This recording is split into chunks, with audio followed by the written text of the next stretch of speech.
E aí, gente, hoje a gente vai fazer uma leve recapitulação do Coringa nos cinemas, desde o Jack Nicholson até o filme do Joaquin Phoenix. Que foi lançado agora no ano de 2019 e já conquistou todas as premiações possíveis também, né? Vamos lá. Vamos lá.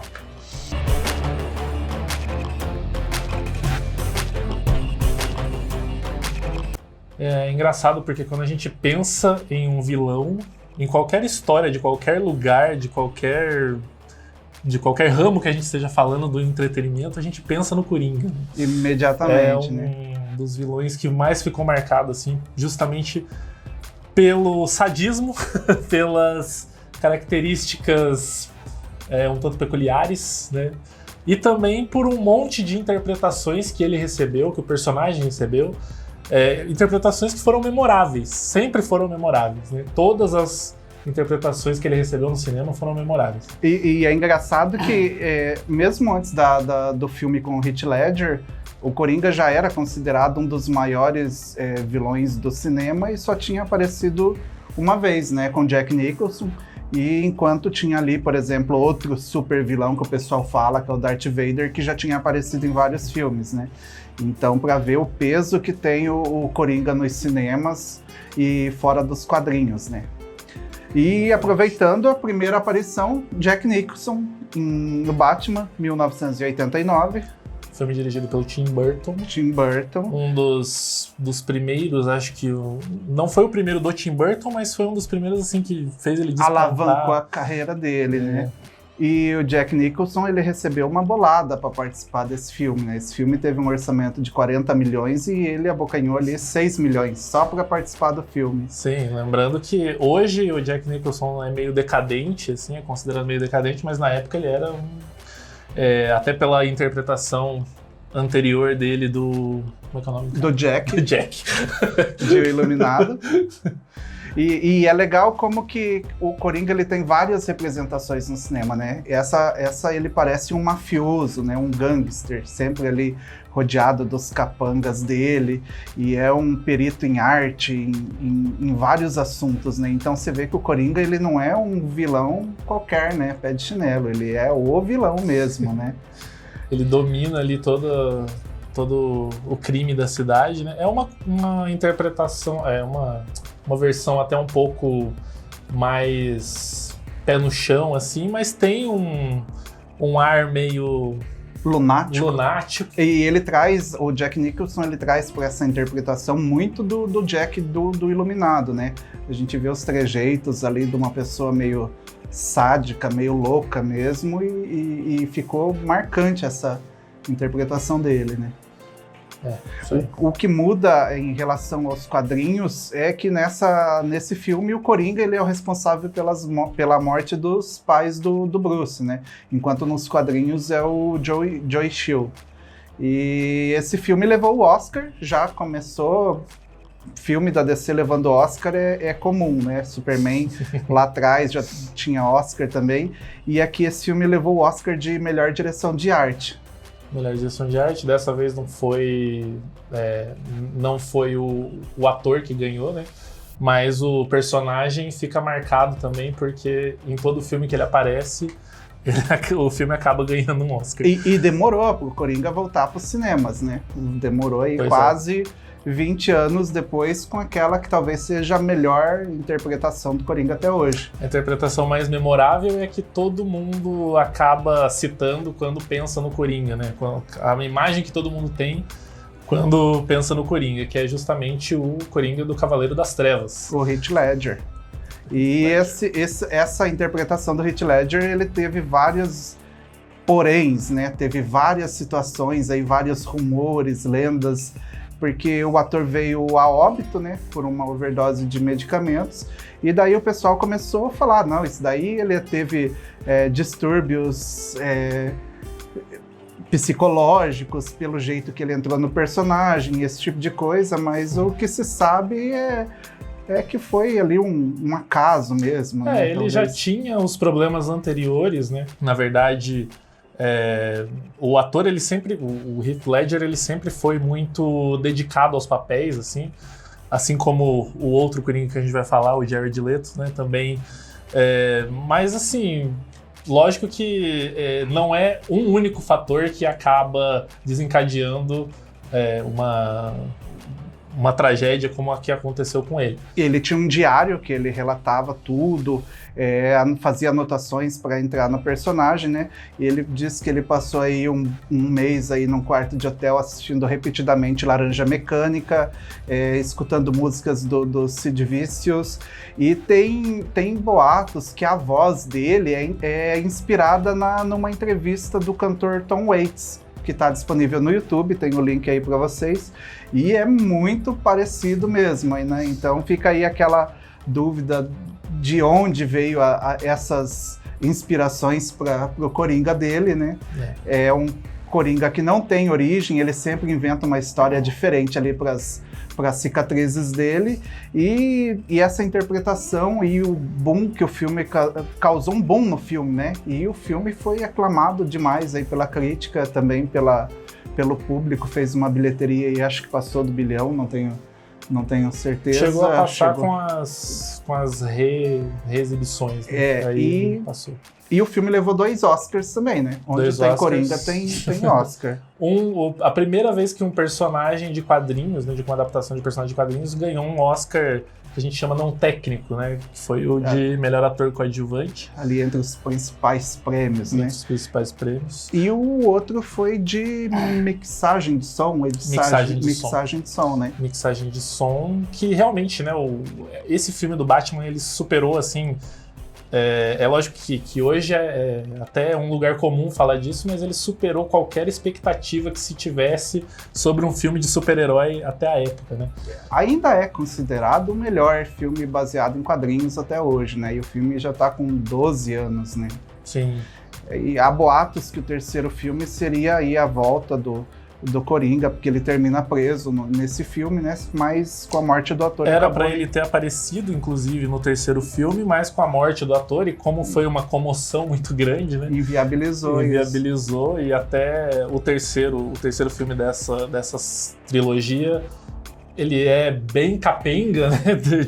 Comparado ao anterior. Ele é o mais fraco dos 3. Porque, justamente, foram muitas ideias que tiveram que ser mudadas ao longo do tempo ali para eles conseguirem executar esse terceiro filme.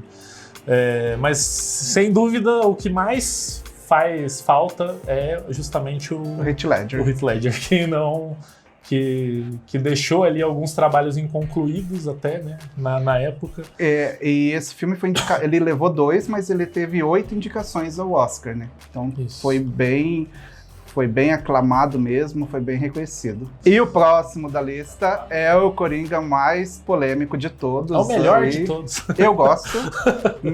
Me julguem, eu gosto. Que é o Jared Leto em Esquadrão Suicida, 2016. E esse aí, assim, é uma opinião até unânime, assim, entre os críticos, né? Que não foi culpa dele, do ator, no caso, a falta de destaque que ele obteve ali no filme, né? Esse filme, ele tem vários pontos a se destacar, né? Ele teve um primeiro trailer exibido na Comic Con que foi bem sombrio, bem o que o público estava pedindo ali, e impressionou todo mundo quando ele aparece ali no final. O pessoal até esqueceu aquelas tatuagens, a caracterização dele pela rápida aparição dele no final ali. Mas com o resultado de Batman vs Superman, diz aí que a Warner resolveu modificar todo o filme, e a gente não tem como saber se isso é real, mas tudo leva a crer que é, né? Porque... Pois é, o filme, assim, eu acho que a grande decepção dele foi porque os trailers criavam uma expectativa e o filme era uma coisa completamente diferente. E no fim das contas, né, a montagem final ali também pecou bastante, porque tinha coisas que apareciam e daí desapareciam do nada. Enfim, ele tem uma vilã completamente desnecessária. Sim. Você tem um filme com Coringa e você resolve que o vilão maior é outro personagem, não faz muito sentido. E o Coringa, que era para ser um destaque, acabou ficando ali em total escanteio. Tem uma animação Esquadrão Suicida, Assalto ao Arkham, que é basicamente uma história muito parecida com a do filme Esquadrão Suicida, só que o vilão é o Coringa. O Coringa ali é o maioral da animação. Então acho que se a Warner tivesse ido por esse caminho, mesmo com aquela caracterização, acho que poderia ter tido um resultado diferente das críticas, né? Porque o filme foi bem de bilheteria, tanto que rendeu aí um derivado, que é Aves de Rapina. Teve um Oscar. Ganhou um Oscar. Ganhou o Oscar de maquiagem, então pra ver. Mas não foi tão mal assim a caracterização dos personagens. Mas quando a Warner resolveu deixar tudo mais... colocar mais humor no filme e deixar mais próximo do que o pessoal estava acostumado já do universo Marvel, talvez tenha sido aí o erro que acabou... Foi tentar copiar a Marvel. Foi tentar copiar e não deu certo, não deu certo, porque a DC não é realmente... não tem essa mesma pegada, né? E pelas histórias em quadrinhos a gente já consegue perceber isso. Eles não são universos que são, assim, semelhantes de alguma forma, né? São coisas bem diferentes. E o filme foi indicado ao Oscar de melhor maquiagem, levou, foi uma surpresa, né? No ano que tinha o Star Trek Beyond, que foi uma maquiagem, assim, maravilhosa também, eu acho que foi Star Trek Beyond, mas onde tem Coringa tem Oscar, né? E eu vou sair aqui na defesa do Jared Leto. Warner, você presta atenção nesse depoimento aqui, vocês me contratam depois. Qual que é a ligação? Quando você pensa no Coringa, em quem que você pensa logo depois? Em ator? Não. Em relação a personagem. Você tem o Coringa. Quem que você precisa ter? Arlequina? O Batman? O Batman. Você tem o Coringa, você tem o Batman. E se você reparar, os dois filmes anteriores era algo mais pé no chão. Era algo mais Coringa contra o Batman, aquela coisa ali. E ali eles resolveram jogar o Coringa num universo com meta-humano, seres místicos e todo esse tipo de coisa de uma vez, né? Então era muita coisa para digerir e sem ter a ligação dele com o nêmese dele ali, que seria o Batman, né? Inclusive não existia um universo da DC ali, propriamente, né? Não, que justificasse. Foi algo jogado nas coxas, né? Então você vê o talento do ator desperdiçado ali, mas sei lá, será que... Tem brecha para ele voltar ali. Aves de Rapina deixa brecha para a volta dele. Ele compôs uma boa versão ali, né? Assim, pelo trabalho que a gente pôde ver, pelo pouco que a gente pôde ver, com certeza ele conseguiu aproveitar muito do que os outros Coringas já tinham. A questão ali do sadismo, da psicopatia. Completa psicopatia, né? Então, assim... Por mais que não tivesse se destacado no filme, mas pelo menos a gente sabe que havia um potencial ali. É algo que eu queria ver mais um pouco. Com certeza. E, para finalizar, o filme solo do Coringa, com Joaquin Phoenix. Todo mundo achou que seria uma péssima ideia sair esse filme. O pessoal falou, vai dar morte nesse filme aí. O pessoal vai se matar na sala de cinema. E o pessoal tava brigando na sala de cinema enquanto assistia Frozen 2. Exatamente. Coringa do Joaquin Phoenix é uma versão completamente diferente dos outros três, né? Enquanto o primeiro era um gangster, o segundo um anarquista, o terceiro um psicopata, esse pode-se dizer que é um louco, né? É um louco e... quiseram ali dar um fundo social, né, uma explicação baseada ali na sociologia realmente, né, a respeito de como uma pessoa, por exemplo, um palhaço qualquer ali de circo pode chegar a se tornar ali uma pessoa, um assassino, um cara que vai... um criminoso, né? Que vai ameaçar a vida de outras pessoas, né? É a premissa da piada mortal, né? Até, que basta um dia ruim para uma pessoa completamente sã se tornar um louco, um assassino, alguma coisa assim, né? Isso aí. Mas eu acho que a mensagem que o filme passa é justamente a contrária, né? Porque milhões de pessoas passam por aquela situação diariamente e aquilo ali ele só trata de evidenciar que o personagem sempre foi um criminoso, um assassino ali, alguma coisa desse tipo, e só foi os acontecimentos só desencadearam isso, né? Mas então não é que a situação em que ele se encontrava fez com que ele se transformasse nisso, né?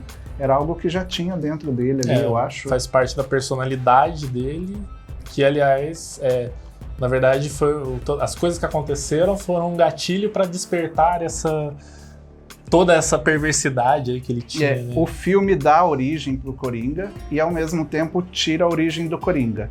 Porque ele é ali o filho do Thomas Wayne, mas na verdade ali no final prova que na verdade ele não era, né? Ele era uma criança adotada, não tinha nada a ver com o Thomas Wayne, era também alguma coisa ali da cabeça da mãe dele.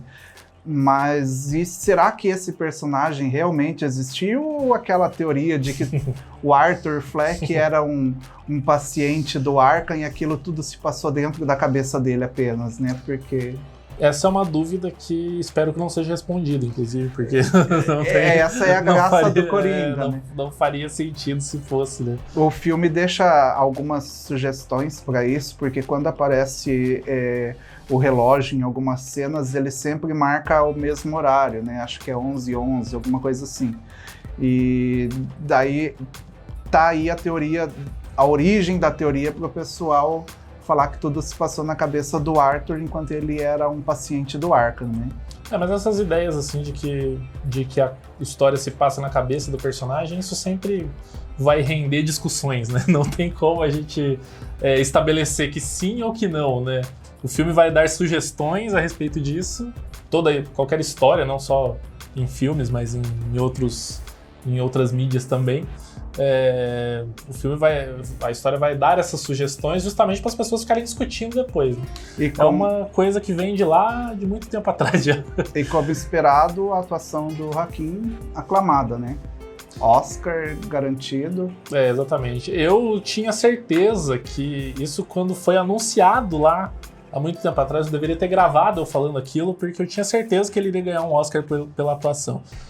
O personagem é muito, muito bom assim, para que o ator desenvolva um trabalho, né, diferenciado, e o ator é uma pessoa já conhecida por isso, por conseguir desenvolver muito bem os personagens. Então, juntar a fome com a vontade de comer ali deu muito certo, né? Não teve o que falar. O filme teve 11 indicações, levou 2 estatuetas, melhor trilha sonora e melhor ator. E deixa aberto ali, o pessoal fica pedindo Coringa 2, mas acho que não precisa, né? Estragar a história do... Até porque, justamente quando começam a fazer continuações, assim, simplesmente pelo fato das pessoas pedirem, ou sei lá, simplesmente pelo fato de ter um público que vai assistir, isso daí começa a virar uma... E nem é do perfil do ator também participar desse tipo de universo compartilhado e continuações, esse tipo de coisa. Exatamente. Pra finalizar, qual o seu Coringa preferido? O meu Coringa preferido é o de 2008, do Heath Ledger.